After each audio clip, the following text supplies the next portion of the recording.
paz e a graça, sejam todos bem-vindos a mais um episódio do nosso Aprenda Mais. E hoje nós estamos dando início a um novo tema, a politização cristã. E vai ser muito especial essa nova temporada. Eu sou o Bispo Aldemir e estamos juntos aqui para aprendermos mais.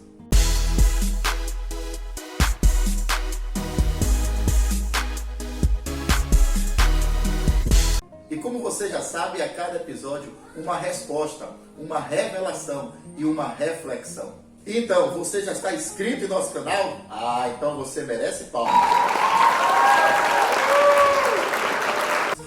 Não ainda? Então aproveite aí agora e faça neste momento a sua inscrição.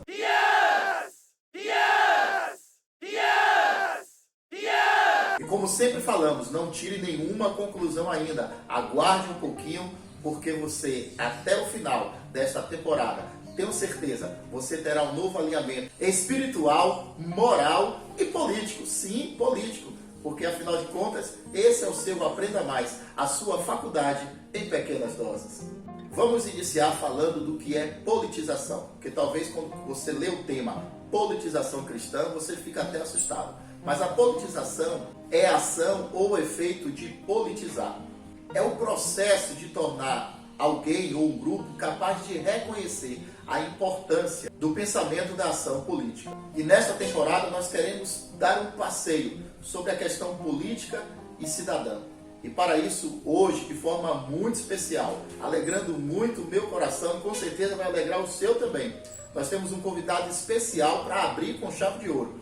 O nosso querido amigo, pastor e advogado Edmilson Cardial, que para quem já conhece, eu tenho uma grande consideração como mestre. Ele, para mim, é o mestre na palavra e nesse Aprenda Mais ele vai nos ajudar a entender melhor. E antes mesmo dele ter a palavra, eu já vou começar provocando, como sempre faço com ele. Edmilson, eu estava vendo que o filósofo Kant, ele disse que esse processo dos três poderes, executivo, legislativo e judiciário, seria uma cópia da Santíssima Trindade. E eu quero deixar essa pergunta para você, para que você possa fazer essa analogia. Bem, começar agradecendo a CCCO pelo convite do amigo Bispo Aldemir. E é um tema isso muito interessante, você já começou a falar a respeito da cidadania, politização. E a gente tem que lembrar que a politização ela vem de polis, e polis é cidade. E a gente não pode falar se não discorrer na história sobre a questão da formação da polis e o pensamento filosófico ocidental que embasou essa questão da ideia da repartição dos poderes, como nós hoje conhecemos. Mas essa questão que você falou sobre a questão de Kant, ela já vem muito antes, se veio com o pensamento com Platão e Aristóteles, sobre a questão de se repartir o poder. Porque já se tinha uma ideia de que o poder ele concentrado numa pessoa era um absolutismo. E a pessoa, quando ele tem esse poder, ela sempre vai chegar aos extremos e desagradar a muitos, como na história nós vemos que isso descambou para as revoluções que nós hoje conhecemos. A questão que de Platão e Aristóteles, eles viam que esse poder deveria ser dividido, mas que deveria estar concentrado no poder de meritocracia, e não a questão de uma democracia como nós temos hoje. Então, inicialmente, esse pensamento de dividir o poder, mas de qualquer forma era por mérito. Era por mérito. Aquela por escolha popular. Isso, até porque nem todos eram cidadãos. Só que era cidadão, na época desses filósofos da Grécia Antiga, eles somente aqueles que tinham um certo poder de oratória, esses que tinham poder de decidir as questões da polis, eram aqueles que tinham uma grande oratória. E nem todos estavam ali dentro, porque não tinha oratória. Só que estava ali o poder absolutista, que estava centrado na figura de um rei, e também na questão do clero.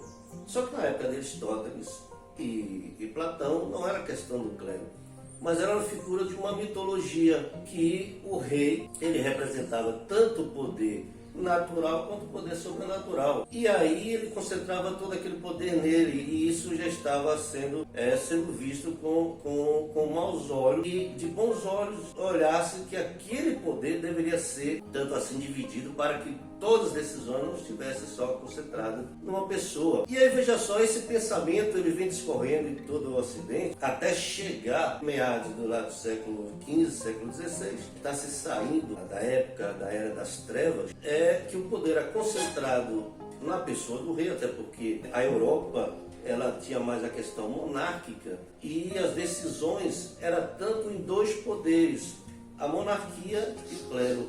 E tinha um outro poder que seria a questão dos aristocratas, que também se alimentavam da monarquia, mas que não tinha esse poder todo de decidir as questões da polis, porque tudo estava concentrado aqui e sagrado pelo aqui. O sacro, sagrado, ungido era a questão da representação de Deus aqui na terra para a questão secular. E aquele outro que estava ali, que era a questão da burguesia, e o mais era a pele, que não tinha muita voz, mas se bem que os aristocratas, eles pelo menos se alimentavam um pouco, que eram um pouco sustentados por essa questão dessa... Aproveitando que você tocou nesse assunto aí, é um assunto para um próximo Aprenda Mais, que seria a Reforma Protestante. A Reforma Protestante, nós sabemos que ela foi fruto também de justamente dessa aristocracia que não estava satisfeita em estar servindo a esses dois poderes, sendo explorada, e financiou, de certa forma, a Reforma Protestante. E aí nós vamos reparar que o que? Se sai da época das trevas, que só quem tinha um conhecimento era o clero e a nobreza. E aí veio-se a questão de se começar a ter mais embasamento sobre essa questão da repartição do poder, de saber que era realmente e onde deveria estar essa questão do poder. E esse pensamento platônico e aristotélico estava um território do povo e a soberania. São esses três elementos. E esses três elementos, sem um desses três elementos, não há a questão do Estado. A questão toda, onde é que vai ficar essa soberania? Na mão de um ou de alguns? O pensamento sempre foi esse. E aí é que se chega sobre a questão da Revolução Gloriosa, com John Locke, que foi um iluminista, que aí se começa a questão das ideias. E se repartir esse poder, até porque para que tivesse alguma coisa que fosse um poder moderador, um moderando o outro. E aí a questão do iluminismo vai retirar as coisas que são mais espirituais para estarem nas coisas mais materiais, um governo mais secular, tirando mais a questão eclesiástica. Se nós formos pegar a questão da época medieval, a Igreja Católica, porque ela tinha um poder muito grande, um poder que era um poder sobrenatural em cima do poder monárquico. Era a Igreja Romana naquela época que instituía e até destituía reinos, fazia casamentos entre um reino e outro. Ela também acobertava muitas questões de decisões que tornavam aquele poder absoluto um poder tirano. E isso também fazia com que se carregasse algum tipo de atrito com a ala aristocrata, com a burguesia e com o povo. Isso, quando se vem a questão do iluminismo, isso bate muito forte na questão de se retirar de um governo que é absolutista com as bênçãos da igreja para se começar a pensar no governo laico, porque a base de qualquer país são as questões ontológicas, que é a questão da fé, a questão da pátria, a questão da família. Um erro muito grande da Revolução Francesa de se bulir naquela questão ontológica, metafísica. E aí se quis retirar a base, e aí nós vamos ver que até a própria Bíblia diz que há uma base, que é Jesus, não se pode lançar fundamento sobre esse fundamento. E aí nós vamos chegar até Immanuel Kant, que era um filósofo alemão, e que era filho de luteranos. Então ele nasceu numa questão de um protestantismo e se debatia muito com a questão da Igreja Católica naquela época, com aquele poder, juntamente com o poder absoluto, ele deveria ter um ponto final. E aí ele faz essa analogia, essa questão do plágio da Santíssima Trindade, com a questão dos poderes ali constituídos, até para ele ter algo em concreto na sua fala e dizer, olha, a própria Bíblia diz que os poderes eles devem ser repartidos, entre outros poderes, o Estado dividido entre os 3 poderes para que um modere o outro. É claro que a questão bíblica, tudo nasce não aqui no plano material, mas tudo está no plano espiritual. E aí, Edmilson, essa questão que você falou, em Isaías 33, 22, diz assim: porque o Senhor é nosso juiz, o Senhor é nosso legislador e o Senhor é nosso rei, e ele nos salvará. Então, será que há realmente aqui uma analogia entre esse juiz com o judiciário, legislador com o legislativo e o rei com o executivo? Isso é como eu estava explicando, que todas as questões acontecem primeiro no mundo espiritual para depois se realizar no mundo material. E aí você vai ver que essa questão de poder surge na esfera divina. A questão de um Estado acontece primeiro na esfera divina. A questão de uma nação, tudo vai começar na esfera divina, e você vai ver que a própria Bíblia ela diz isso, que Deus quer uma nação, um povo e um território. A questão onde a igreja vai morar, território, a Nova Jerusalém, ali vai ter um povo salvo. E ali também vai ter um rei, monarcas. Perfeito. Então, aquela questão, tudo que nós vemos hoje, até na questão da tripartição do poder, que Deus é juiz. Você vai ver que Deus realmente, ele é o nosso juiz. E ele sempre quis isso para o seu povo. Se notar bem, o governo sobre Israel era um governo teocrático. E o povo, como até hoje, escolhendo o mal, resolveu escolher imitar os povos ao redor de Israel e disse: queremos um rei sobre nós. E Deus advertiu que não era uma boa coisa. Isso você vai ver também dentro do capítulo 17, que Deus ainda vai dizer: olha, não terás outro rei sobre ti, se não for no meio dos teus irmãos. Então aquela questão, por que no meio dos teus irmãos? Porque os teus irmãos é o teu povo, é a tua nação, dentro da questão de um espaço físico, e que sabe as questões das leis. A questão, até antes da formação do homem, já existia uma lei. Até porque nós vamos ver sobre a questão da criação dos anjos, que eles tinham hierarquias. Onde tem hierarquia, tem a questão da lei.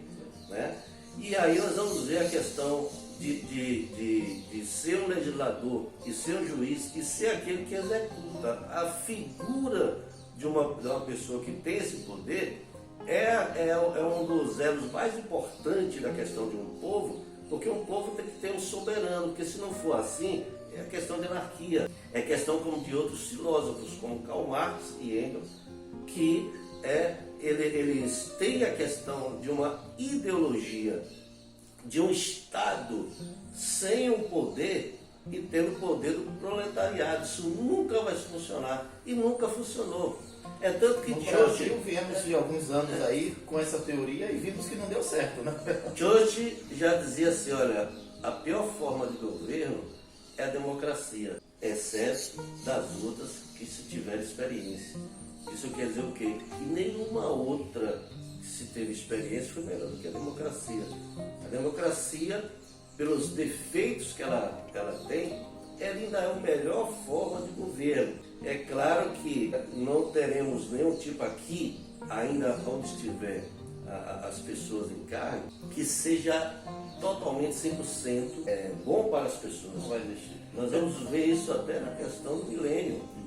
Porque com Jesus aqui reinando, ainda vai ter aquele remanescente que vai ser revelado. Nós temos, a exemplo do Brasil, esses 3 poderes. E um não deveria interferir no outro. Apesar que a gente atualmente está vendo muita interferência. A nível de trindade, da Santíssima Trindade, essa interferência não há. Há realmente, e que é o ideal, uma associatividade perfeita. Porque o próprio Jesus disse: olha, eu não vim fazer a minha vontade, eu vim fazer a do Pai. Mas o Pai, ele ama tanto o Filho que ele está preparando tudo preparando um reino milenial, né, um novo céu e nova terra, para entregar ao Filho. E o Espírito Santo é aquele que veio substituindo o papel do Filho aqui, não como um filho, mas como um legislador, colocando em nossos corações, não mais fora, como era amarrando nos braços e na testa a lei, mas colocando a nova tábua que é no nosso coração. Então, como você enxerga essa analogia? Você tocou em algo interessante, porque há entre eles uma harmonização. Não há entre eles hierarquia, porque a questão de o pai não é maior do que o filho maior do que o espírito, e nem o espírito maior do que o pai, nem do que o filho. Aí há a questão de uma harmonização que faz com que a coisa se desenvolva de uma forma mais simples, de uma forma mais bela, até a questão de se envolver, de você ver um poder fluindo, e isso vai refletir na questão daqueles que são os servos. Isso nós vamos ver muito isso na questão do milênio. O próprio Deus, ele vai estar investido nesses três poderes, o executivo, o judiciário e o legislativo, né? E você vai ver que essa harmonia vai ser tanta que isso vai refletir num povo em que nós teremos um rei por 1000 anos. Não há reinado que dure tanto. Mas uma coisa, Edmilson, eu queria te perguntar como um operador do direito. No Brasil, existe essa harmonia e esse respeito entre esses poderes? Olha, com todas as falhas que nós estamos vendo hoje, principalmente nesse ano de 2020, as instituições ainda funcionam. É claro que nós temos alguns extremos de alguns poderes entrando na seara do outro, o judiciário legislando, assim como o legislativo querendo judicializar tudo. Então nós vemos uma questão de que um está entrando no âmbito do outro. Mas até o momento, e isso nós temos como brasileiros, orar e pedir a Deus que essas instituições funcionem e elas tornem para o seu nível de harmonia entre eles. Porque saindo disso, aí sim, é algo perigoso, como nós estamos vendo nos nossos vizinhos aqui da América, onde se fugiu essa questão e hoje não tem mais aquela harmonia nos poderes, e nós estamos vendo que os governos... Quase absolutismo. E o governo está por esse viés. E esse viés é perigoso, porque onde há o absolutismo, ele pode virar uma tirania, e quem mais sofre é o cidadão.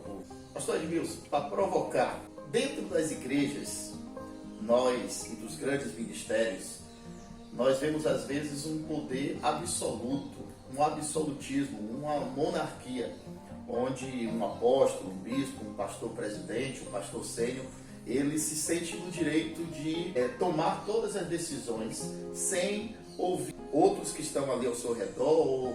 Você acha que isso está sendo algo ruim para o corpo de Cristo realmente? Eu acho isso muito perigoso, e isso acontece. E não é da agora. Nós temos vários casos, né, até da Igreja Católica, e depois com a questão da Reforma Protestante, tem igrejas, líderes, fazendo até a própria Bíblia no seu bel prazer, e que ele não venha estar se adequando à Bíblia, mas fazendo com que a Bíblia se adeque aos seus comportamentos. E o próprio Senhor Jesus, ele é claro em dizer, olha, eu vim para servir. Então aquela questão que não há, como nós falamos aqui, não se pode colocar um fundamento que já tem. E a própria Bíblia diz, olha, aquele que colocar ou retirar, ele vai sofrer dano. E aí a gente tem que lembrar que a igreja é de Cristo. Ele que deu a sua vida pela igreja.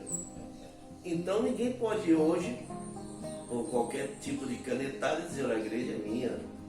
Como nós estamos vendo hoje. Eu tenho uma visão, Mr. Demi, de reino de Deus, talvez eu seja muito romântico, uma certa definição sobre a questão do reino de Deus que vai muito além de 4 paredes, muito além de placa, muito além da coisa física, da coisa secular, daquela coisa secularizada, daquela coisa de departamentos, daquela coisa mais engessada. Ninguém pode engessar Deus, ninguém pode clausurar Deus e dizer que Deus só está ali na sua assembleia, na sua caal, na sua eclésia, e os outros são os outros. Então aquela questão, hoje a igreja ela tem aquela coisa de segregação, que tem os anéis, que tem os diplomas, que tem seus certificados, quem é poliglota, quem é aqueles que são mais ou dentro de um absolutismo, aquele que tem o sangue azul, né? Que já vem da mesma linhagem, tem os direitos. Pois é, hoje nós temos, isso eu falo com muita tristeza, que a igreja hoje se reduziu a um CNPJ. Hoje a igreja se reduziu a igreja de famílias, mas não a questão de famílias de todos, mas a família consanguínea e não a família da igreja em si, do judeu, do gentio, do árabe, da viúva, do estrangeiro. Então, aquela questão de eu não sou saudosista, mas muitas das vezes eu gosto de lembrar da minha conversão, da época que eu me converti foi em 1990, em que você não olhava para a questão nem da raça, nem da cor, nem da posição social, e quando você está na presença de Deus, não importa a questão da pessoa ter, mas o ser. Pastor Edmilson, eu estou muito feliz, eu tenho certeza que as pessoas que assistirem a esse Aprenda Mais vão realmente aprender muito mais, né? Eu até digo que hoje o homem se revelou, além de teólogo e além de advogado, bacharel em direito, eu conheci agora um filósofo. Eu acho que ele fez filosofia e não nos contou. Mas muito obrigado, pastor Edmilson, pela sua disponibilidade em nos receber aqui no seu lar, para nos ajudar a fazer com que o reino de Deus esteja expandindo. Por favor, suas considerações finais. Eu que agradeço o convite, mais do que um amigo, um irmão. Glorifico a Deus pela sua vida, glorifico a Deus pela vida dos nossos irmãos, e que esse pequeno bate-papo aqui venha de alguma forma alcançar aí os irmãos, que seja para agradecer espiritualmente a vida de cada um dos irmãos ouvintes. Um beijo no coração de vocês, meu querido. Glória a Deus. Então estamos finalizando. Você achou que o que vimos aqui foi interessante? Será que outras pessoas também precisam ouvir isso? Então o que é que você faz? Você vai compartilhar este vídeo, coloca aí nos seus grupos de WhatsApp, da família, da igreja, de outras congregações, faz com que pessoas sejam atingidas. Afinal de contas, como a gente sempre diz, a libertação é para crente. Os crentes é que precisam abrir a mente e se politizar. Mas falando em politizar, em quem eu devo votar? Eu devo votar? Eu devo participar das eleições? Eleição não é coisa do diabo? Política não é do diabo? Essas e outras respostas nós teremos nos próximos episódios do Aprenda Mais. Por favor, compartilhe, se inscreva no nosso canal e até a próxima. Um beijo no coração.